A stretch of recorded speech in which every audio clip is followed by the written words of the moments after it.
stage LCAs can be very critical.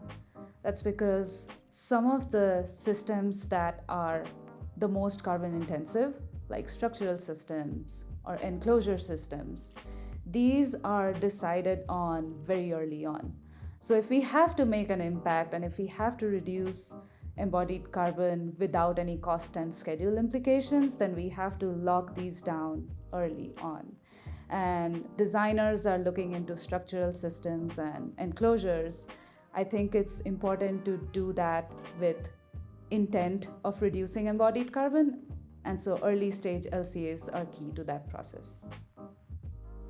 When we are looking at corporate level commitments, we have to constantly look into single buildings and see how they all align to that target.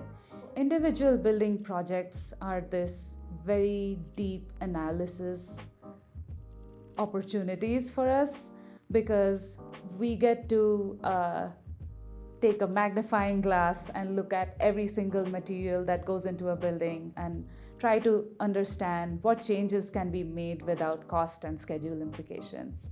And it results in this very detailed whole building life cycle assessment report.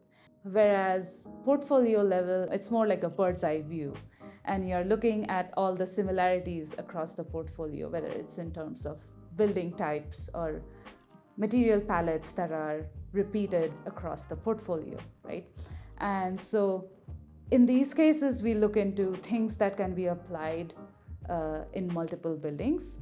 So we try to change the specification language for commonly used materials like concrete or steel. There's no free lunch. I think it's important to understand that unless you eliminate or significantly reduce carbon-intensive materials like steel or concrete, or replace them with low-carbon alternatives, there's no way you can drive down deep impact.